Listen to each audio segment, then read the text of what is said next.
السلام علیکم ورحمۃ اللہ وبرکاتہ۔ آج ہم تجوید کلاس میں سورۃ یاسین کی آیت نمبر 69 سے 76 تک آیات کو تجوید کے ساتھ پڑھنا سیکھیں گے۔ اعوذ باللہ من الشیطان الرجیم، بسم اللہ الرحمن الرحیم۔ وَمَا عَلَّمْنَاهُ الشِّعْرَ وَمَا يَنبَغِي لَهُ إِنْ هُوَ إِلَّا ذِكْرٌ وَقُرْآنٌ مُبِينٌ۔ لام مشدد ہے، لام کو عین کے ساتھ ملا کر پڑھا جائے گا، پھر لام کو میم کے ساتھ ملا کر پڑھا جائے گا، میم ساکن ہے اور نون پر کھڑی زبر ہے، ایک الف کی مقدار کھینچ کر پڑھا جائے گا، ہا کو شین کے ساتھ ملا کر پڑھا جائے گا، شین مشدد ہے، پھر عین کو شین کے ساتھ ملا کر پڑھا جائے گا، را موٹی پڑھی جائے گی اور یہاں پر الف مدہ ہے، ایک الف کی مقدار کھینچ کر پڑھا جائے گا، نون ساکن کے بعد با آ رہی ہے اور یہاں پر چھوٹی سی میم لکھی ہوئی ہے۔ نون ساکن کے بعد جب بھی قرآن پاک میں با آئے گی تو وہاں پر چھوٹی سی میم لکھی ہوتی ہے۔ نون ساکن کی آواز کو میم سے بدل کر غنّے کے ساتھ ادا کیا جائے گا، اسے اقلاب کا قاعدہ کہتے ہیں۔ یا ساکن سے پہلے زیر ہے تو یا مدہ بنے گی، یہاں پر وف کی صورت میں الٹی پیش گر جائے گی اور ہا ساکن ہو جائے گی۔ نون ساکن میں غنّہ نہیں ہوگا کیونکہ آگے حروف حلقی میں سے ہا آ رہا ہے۔ لام مشدد ہے اور الف مدہ بھی بن رہا ہے۔ کاف باریک ہے، ساکن ہے، ذال کے ساتھ ملا کر پڑھا جائے گا اور را پر دو پیش کی تنوین ہے، تنوین کے بعد واو مشدد آ رہی ہے، یہاں پر ادغام مال غنہ کا قاعدہ ہوگا، ملا کر بھی پڑھا جائے گا اور تنوین میں غنہ بھی کیا جائے گا، اور را ساکن سے پہلے پیش ہے تو را موٹی پڑھی جائے گی، الف پر کھڑی زبر ہے، ایک الف کی مقدار کھینچ کر پڑھا جائے گا، نون پر دو پیش کی تنوین کے بعد میم مشدد آ رہی ہے، یہاں پر بھی ادغام مال غنہ کا قاعدہ ہے، تنوین میں غنہ بھی کیا جائے گا اور ملا کر بھی پڑھا جائے گا۔ یا ساکن سے پہلے زیر ہے تو یا مدہ بنے گی، وف کی صورت میں دو پیش کی تنوین گر جائے گی اور نون ساکن ہو جائے گی۔ لِيُنذِرَ مَن كَانَ حَيًّا وَيَحِقَّ الْقَوْلُ عَلَى الْكَافِرِينَ۔ نون ساکن میں اخفا ہوگا کیونکہ ذال حرف اخفا میں سے ہے، نون یہاں بھی نون ساکن میں اخفا ہوگا کیونکہ کاف حرف اخفا میں سے ہے، یہاں الف مدہ بھی ہے، ایک الف کی مقدار کھینچ کے پڑھا جائے گا، یا مشدد ہے، اسے جماؤں کے ساتھ ادا کیا جائے گا، دو مرتبہ پڑھا جائے گا، دو زبر کی تنوین کے بعد واو مشدد آ رہی ہے، یہاں پہ ادغام مال غنہ ہوگا، تنوین میں غنہ کیا جائے گا اور ملا کر بھی پڑھا جائے گا۔ وَيَحِقَّ الْقَوْلُ، یہاں پر ح کے ساتھ قاف کو ملا کر پڑھا جائے گا، قاف مشدد ہے اور قاف کو لام کے ساتھ ملا کر پڑھا جائے گا، لام ساکن ہے، واو ساکن سے پہلے زبر ہے تو واو لین بنے گی، لام کو لام کے ساتھ ملا کر پڑھا جائے گا، لام ساکن ہے، کاف باریک ہے اور کھڑی زبر ہے، ایک الف کی مقدار کھینچ کر پڑھا جائے گا، کافرین۔ یا ساکن سے پہلے زیر ہے تو یا مدہ بنے گی، وف کی صورت میں زبر گر جائے گی اور نون ساکن ہو جائے گی۔ اولم یروا انا خلقنا لهم مما عملت ایدینا انعاما فهم لها مالکون وَظَلَّلْنَاهَا لَهُمْ فَمِنْهَا رَكُوبُهُمْ وَمِنْهَا يَأْكُلُونَ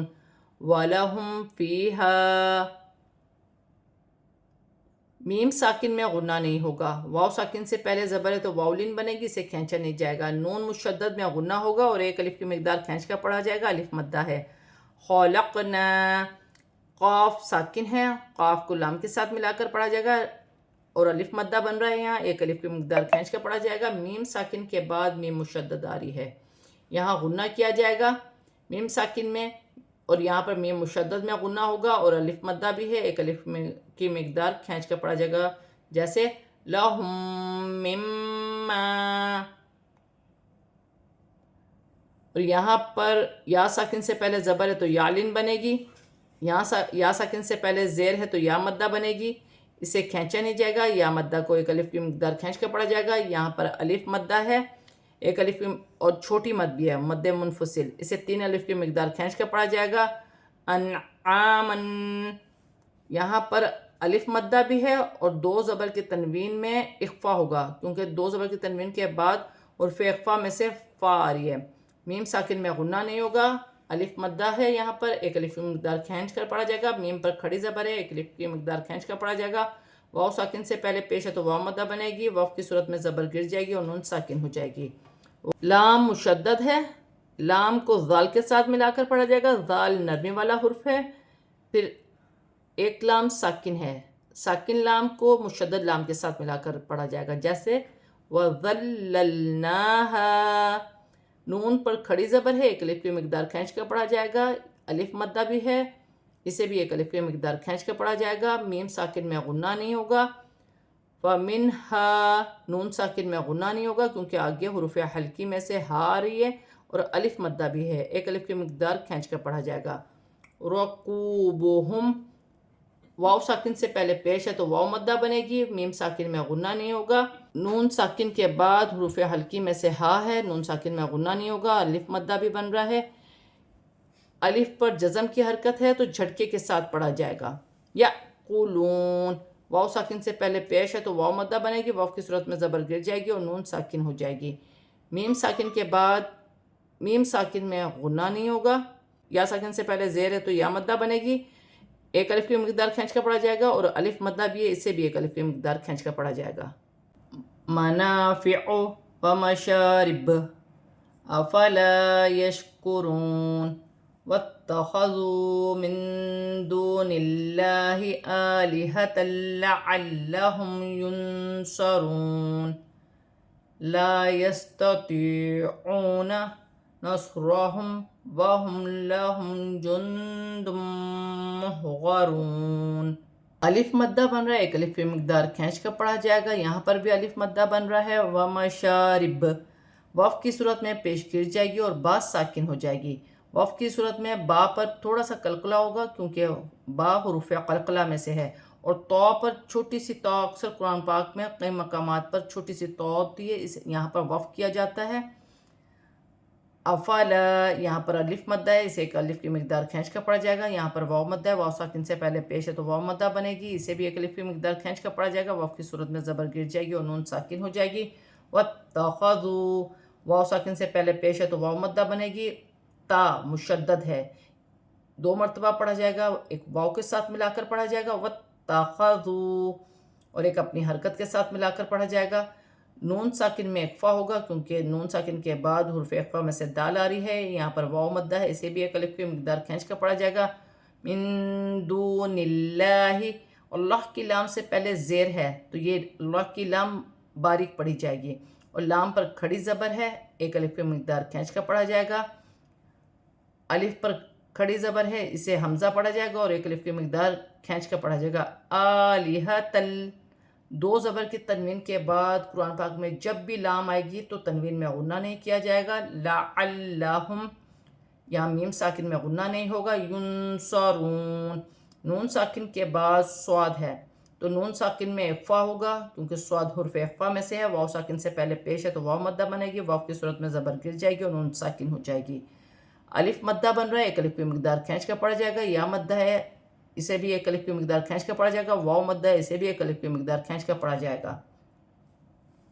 را پر زبر ہے، را موٹی پڑھی جائے گی، میم ساکن میں غنہ نہیں ہوگا، میم ساکن میں غنہ نہیں ہوگا، یہاں میم ساکن میں غنہ نہیں ہوگا، نون ساکن میں اخفا ہوگا کیونکہ نون ساکن کے بعد حرف اخفا میں سے دال آ رہی ہے تو نون ساکن میں اخفا ہوگا، دو پیش کی تنوین کے بعد میم مشدد آ رہی ہے، حرف یرملون میں سے ہے تو دو پیش کی تنوین میں غنہ بھی ہوگا اور ادغام بھی ہوگا، اسے ادغام مال غنہ کہتے ہیں، اور یہاں پر واو ساکن سے پہلے پیش ہے تو واو مدہ بنے گی، واو کی صورت میں زبر گر جائے گی اور نون ساکن ہو جائے گی۔ فَلَا يَحْزُنْكَ قَوْلُهُمْ إِنَّا نَعْلَمُ مَا يُسِرُّونَ وَمَا يُعْلِنُونَ، یہاں الف مدہ ہے، ایک الف کی مقدار کھینچ کر پڑھا جائے گا، نون ساکن میں اخفا ہوگا کیونکہ نون ساکن کے بعد حرف اخفا میں سے کاف ہے، کاف باریک ہے، واو ساکن سے پہلے زبر ہے تو واو لین بنے گی، اسے کھینچا نہیں جائے گا، میم ساکن میں غنہ نہیں ہوگا، یہاں چھوٹی سی میم لکھی ہوئی ہے، قرآن پاک میں اکثر مقامات پر چھوٹی سی میم لکھی ہوتی ہے اور سائڈ میں وقف لازم لکھا ہوتا ہے، تو یہاں پر وقف کرنا لازمی ہے، نون مشدد میں غنہ ہوگا اور ایک الف کی مقدار کھینچ کر پڑھا جائے گا۔ اِنَّا نَعْلَمُ،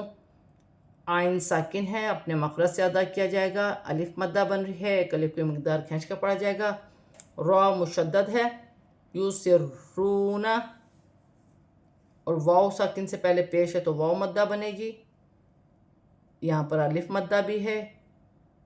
یہاں پر بھی واو مدہ ہے، وما یعلنون، واو کی صورت میں زبر گر جائے گی اور نون ساکن ہو جائے گی۔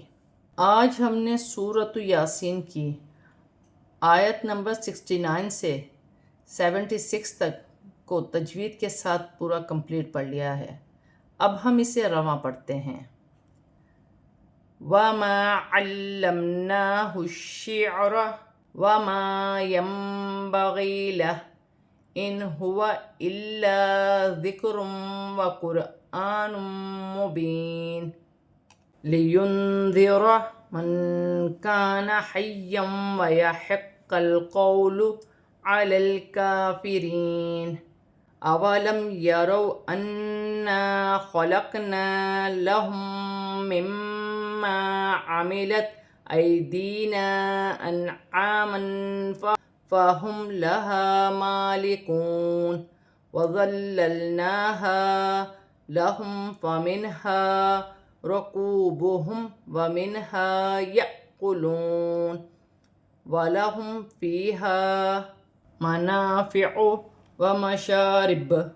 أَفَلَا يَشْكُرُونَ وَاتَّخَذُوا مِن دُونِ اللَّهِ آلِهَةً لَعَلَّهُمْ يُنصَرُونَ لَا يَسْتَطِيعُونَ نَصْرَهُمْ وَهُمْ لَهُمْ جُندٌ مُّحْضَرُونَ فَلَا يَحْزُنكَ قَوْلُهُمْ إِنَّا نَعْلَمُ مَا يُسِرُّونَ وَمَا يُعْلِنُونَ۔ آج ہم نے سورۃ یاسین کی آیات 69 سے 76 تک کو تجوید کے ساتھ اور رواں پورا کمپلیٹ پڑھ لیا ہے۔ صدق اللہ العظیم۔